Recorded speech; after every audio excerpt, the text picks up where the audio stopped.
A very good day to all of you. To continue with the play A Doll's House.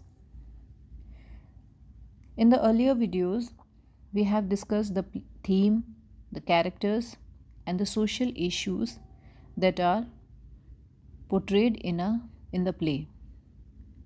So in this video, I am going to start with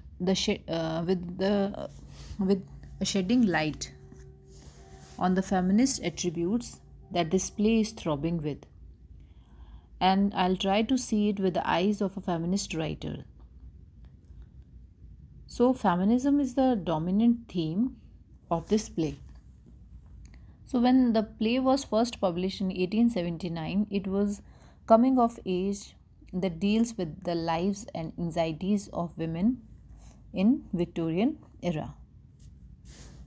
So, the feminist school of thought, it has brought so many revolutionary ideas by exposing masculine stereotypes, reevaluating women's roles in society, studying women's cultural and historical background, studying female literature, and criticizing social sexist values.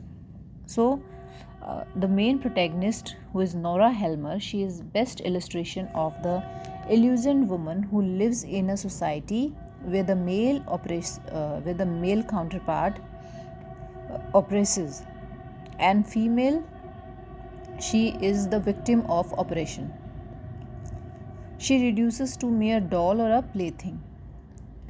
And Nora Helmer is that doll living in her fake doll house, which reinforces the fragile idea of a stable family living under a patriarchal and traditional roof.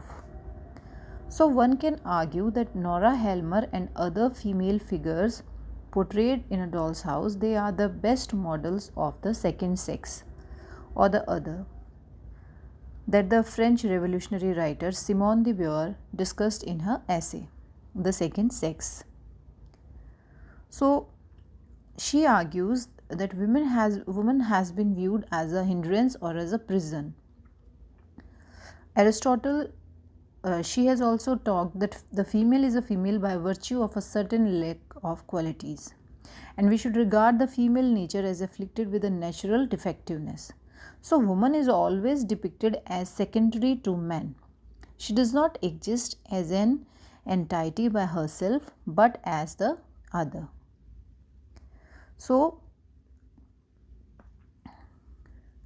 the traces of feminism, they are very much clear in the play.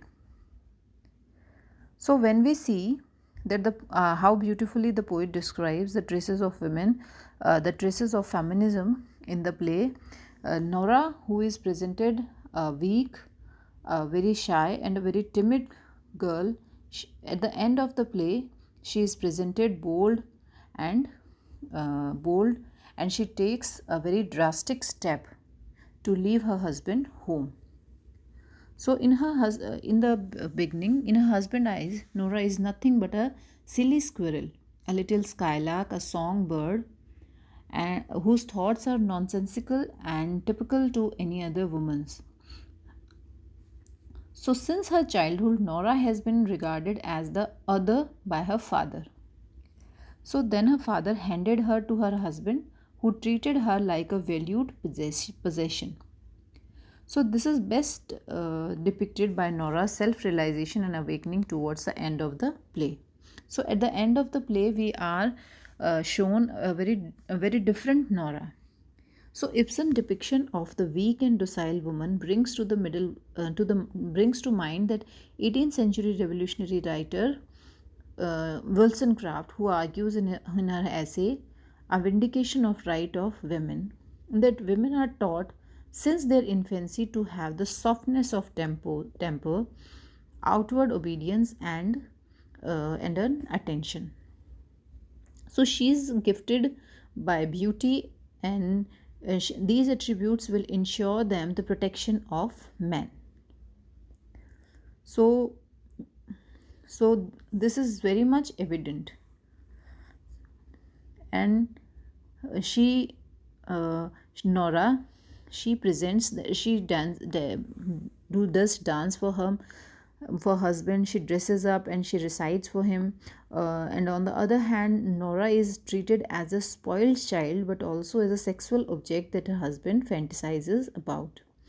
And at parties, he keeps away and he steals glances at her, eventually pretending that they are secretly engaged. So when it's time to go, he puts her shawl around her shoulders and pretends that she is his young bride. He fantasizes that they are just arriving from their wedding and are alone for the first time together. He's so possessive about her to the extent that he refuses to share Nora with female friends like Mrs. Linde. Here, Nora becomes a docile body who is regulated by the norms of cultural life.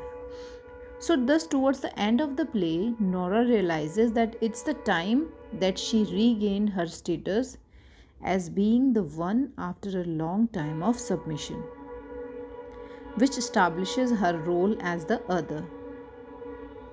So, Nora has been taught not to take but to receive. She has gained not only what her husband or father have been willing to grant her. So, in this sense, Nora's domestic life in such a patriarchal society is just a reflection of the middle class women of her time. So, uh, Nora's biggest fear is her husband hearing that she had forced her father's signature to get the loan, which she needed to travel to Italy.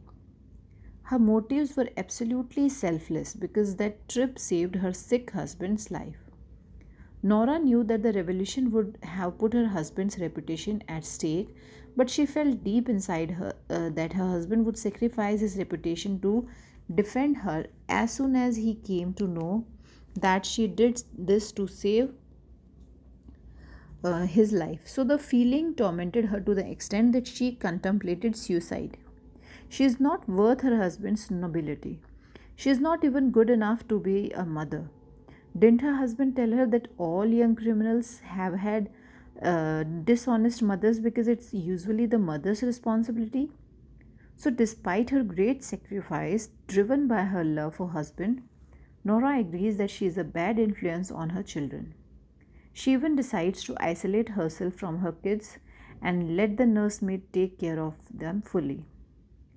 So, we can hear her saying that she will not be a good mother, and um, she will bring a kind of bad influence on her children.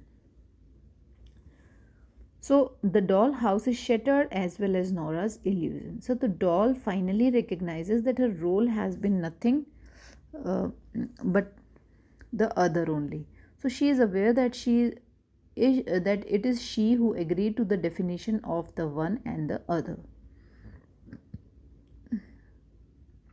So at one time of the play, we hear Tower telling her, "For all these years, for 8 years now, you have been my pride and joy." I'm quoting you the lines. "Now I find you are a hypocrite and a liar, and worse than that, a criminal." So because she herself fails to bring about the change. But here, Nora is willing to bring about the change. The harsh reality smacks her in the face, and a wave of disillusionment wakes her up. She decides bravely to abandon her family to escape the restrictive confines of the patriarchal society that she lives in. She is resolved to go out into the world and gain real experience. She is determined to think out everything for herself and be able to make her own decisions. So, after all that has been said, we conclude that the woman figure in a doll's house is reduced, and the female ideology is supported and reinforced by the social structure in which women have little social, political, and economic power. So, the woman figure in doll's house, they are depicted as socially and psychologically dependent on men in the institution of marriage and motherhood. There are two characters, the Nora and Mrs. Linde. So both of them, they are dependent, and they need the dependency of man. So this psychological dependence on man is the institution of marriage and motherhood. And in addition to Nora, we have the character of Mrs. Linde, who was forced to break up with her fiancé and marry other man who could support her.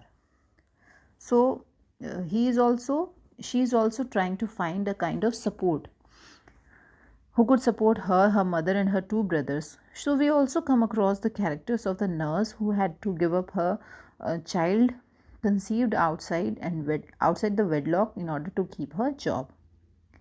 So in it can be said that the male female relationship in Doll's House is based on a master slave ideology, and it's not a harmonious relationship or a equal relationship that they share.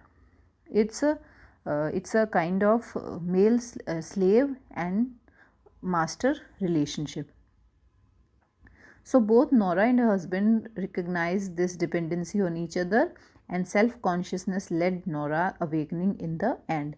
So thus Nora's character self was made through a special interrelationship between her and her husband.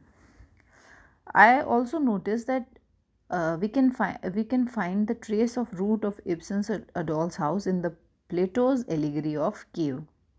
So Nora's life with her husband is a kind of illusion, and their marriage is a masquerade. So as she confronts Towel, she says her house has never been anything but a playroom. I have been your doll wife just as I was a daddy's doll child when I was at home. So thus, her life in the doll house was like the life of the people chained in a cave. So, when she saw it was not the true reality, but the shadow of reality, and she was content with her role as a shy female whose fate was determined by that of her husband. She also never questioned her inferior, predetermined position in the relationship. So, this is evidenced in her complete confidence in hiding the truth about borrowing money in order to save Towel's health. So, thus, about that, she tells Mrs. Linde it would be a terrible blow to Towel's masculine self esteem, and it would be the end of a beautiful, happy home. Thus, Nora emerges from that cave that showed her the distorted reality. Upon realizing her value in her husband's life, the true reality dazzles her like the bright sun, and she realizes that she has been living with a stranger. She is living just with a stranger, and he is nothing else. So, in the end of the play, she is presented a totally different woman who takes such a bold step to leave the home of her husband. She leaves her children also. Her doll's house is terribly shattered. So, though the doll's house was nothing but it was mere an illusion. So, I hope you have understood the point of feminism in the play. Thank you.